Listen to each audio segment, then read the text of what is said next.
our mayor, Mayor James Dimitriadis, mayor for the town of Bravo.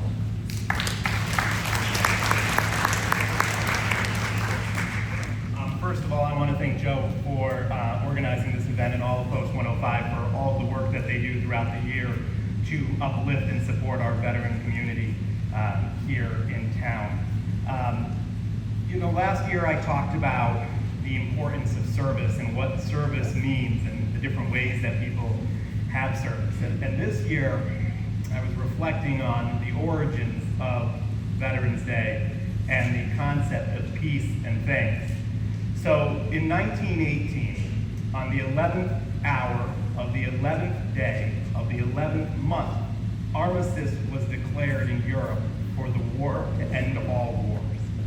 Woodrow Wilson, who was the president at the time, hoped that Armistice Day, which he declared as a national holiday, would be a day of thanks and remembrance, and also a sign to the world of America's dedication and commitment to peace, prosperity, social and economic and political justice and freedom for the people of the world, and that America was here to safeguard those principles.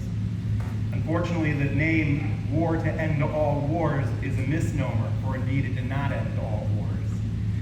We had after that World War II, which was a fight against tyranny and evil, where America answered the call and broke the chains of tyranny, and our soldiers and our veterans coming home broke those chains of tyranny. And they came home and they realized that Armistice Day, while it was celebrating the achievement of peace, needed to be more and do more. So that's why Dwight D. Eisenhower changed Armistice Day to Veterans Day in the 1950s. And since then, it's been a dedication and a celebration of our brave men and women in uniform, not only who are actively serving, but in their return to home. And it's today that we set aside the time to reflect, to give thanks to those who answered the call and stood for us, our warriors of peace, our soldiers of justice, and thank them together. And I often say that it's not just a day, right? It is every day that we wake up free that we should be thanking a veteran. And I think it's so important that the students are here because we are all part of the same community, from our veterans to our children, and together we make our community strong and we uplift and we support each other.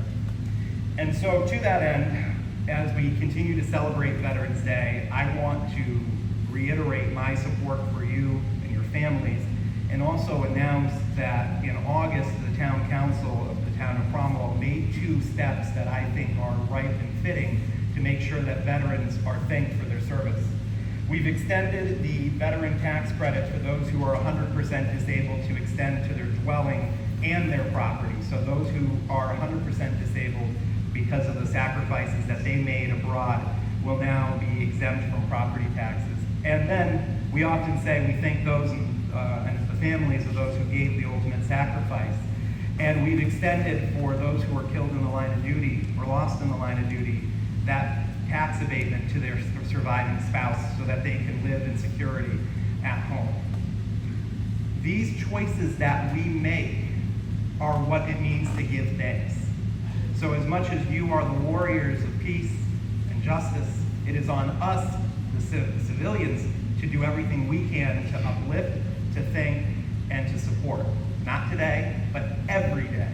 So while we celebrate Veterans Day as a moment, let that moment stretch out throughout the course of the year and ask, what can we do to help those veterans in need and support them?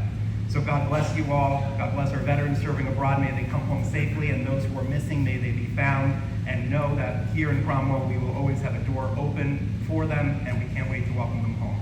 So thank you all for your service.